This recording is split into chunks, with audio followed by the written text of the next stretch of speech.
Bonjour à toutes et tous, merci d'être présents ici. Donc, je suis Margot, co-organisatrice de cet événement avec Marius, Saturnia, Pierrick, Thibaut, Xavier, Greg. On en oublie peut-être encore, mais il y en a tellement. Merci pour toutes les petites mains qu'on ne voit pas, mais qui sont derrière et qui ont fait le maximum pour que cette journée soit réussie et soit réalisable. Donc il y a certaines personnes qui me connaissent, d'autres pas. Donc je suis sapeur-pompier volontaire depuis 10 ans, suspendu depuis le 17 septembre 2021. Mais je suis également auxiliaire de vie à domicile auprès de personnes en situation de handicap et dépendantes. Et je suis interdite d'exercer depuis la loi du 5 août 2021. Pour moi, c'est la double casquette et la double peine. Parce que c'est mon métier de cœur, c'est d'accompagner, de prendre soin. Et à côté, je me suis engagée pour mon pays, pour la population, en tant que sapeur-pompier. J'ai donné mon temps, sur mon temps libre. Et aujourd'hui, voilà comment on a été traités. Mais on est des milliers comme ça. Et en plus, je ne suis pas toute seule puisque mon compagnon également est suspendu. Pompier volontaire depuis 23 ans. Il s'est engagé à l'âge de 16 ans. C'est plus de la moitié de sa vie puisqu'il a 40 ans. Est-ce que vous imaginez un petit peu ce que ce gouvernement nous a fait? Et pour vous dire une chose, aujourd'hui, je souhaite rendre hommage à toutes ces personnes qui se sont levées, qu'on dit donc. Mais aussi, je pense à nos collègues qui l'ont fait sous la contrainte, sous la menace, sous le chantage, de perdre leur emploi. Et ça, c'est important de le dire, parce que on n'a jamais voulu diviser. Nos collectifs, nos associations, nous n'avons jamais voulu nous diviser. Pas comme le gouvernement l'a fait au sein même de la population, au sein même de certaines familles. Ils sont allés s'immiscer dans des familles. Il y a des familles qui sont détruites, déchirées. Mais ils n'ont pas seulement piétiné tout ça, ils ont piétiné aussi notre histoire. Parce que je suis petite fille d'un sapeur-pompier de Paris qui était résistant sous l'occupation et pendant la Seconde Guerre mondiale. Et le jour où il m'a raconté ce qu'il a vécu, je le voyais avec mes yeux d'enfant comme si c'était un héros. Et il m'a dit non, je ne suis pas un héros, j'ai seulement fait mon devoir. Et aujourd'hui, quand nous nous sommes levés tous, on a fait notre devoir de citoyen, on a fait notre devoir de soignant, on a fait notre devoir de pompier, de protéger, alerter et secourir.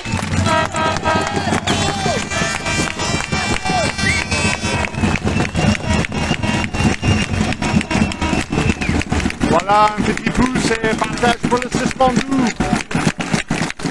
Voici mon arrêté de suspension. Merci que vous êtes là. Quand je l'ai reçu, l'article 1er Oh, c'est chaud là. fait l'objet d'une mesure de suspension d'activité à compter du 17 septembre 2021, dans l'intérêt du service, pour des raisons d'ordre public, afin de protéger la santé des personnes.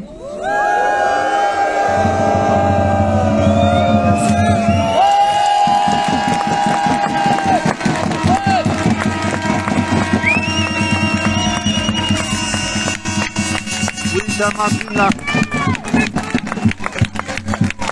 Quand je suis fait arrêter, je me suis sentie trahie par mon pays.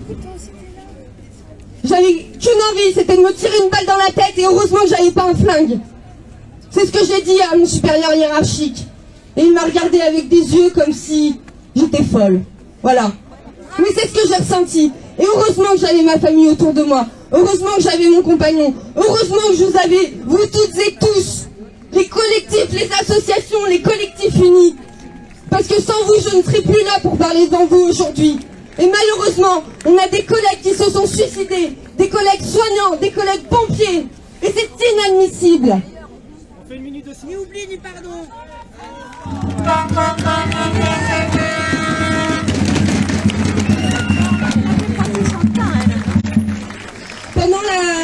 l'organisation de cet événement. On a appris le suicide d'un camarade pompier suspendu. Ça nous a tous heurtés, touchés. Moi j'en avais les larmes aux yeux, encore un de plus. Dans l'indifférence la plus totale, l'indifférence de notre institution. Mais ils sont où? Ils regardent où aujourd'hui? Comment peuvent-ils se taire? Ce sont des ordures, des pourritures. Comment peuvent-ils laisser faire ça dans leur rang? Que leurs pompiers se suicident, que les soignants se suicident. Quand est-ce qu'ils vont sortir et dire stop? Dans la gendarmerie aussi, hein, police et tout, en plus.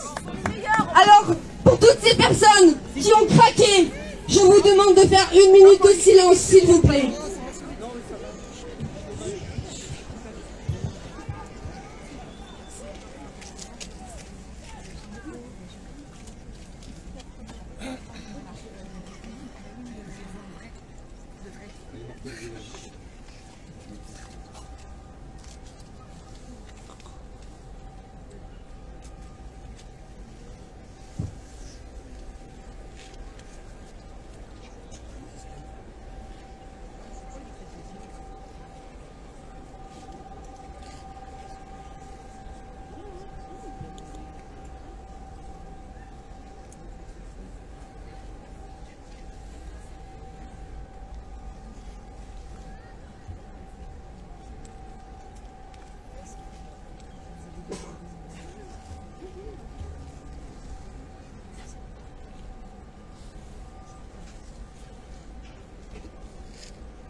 Merci à vous.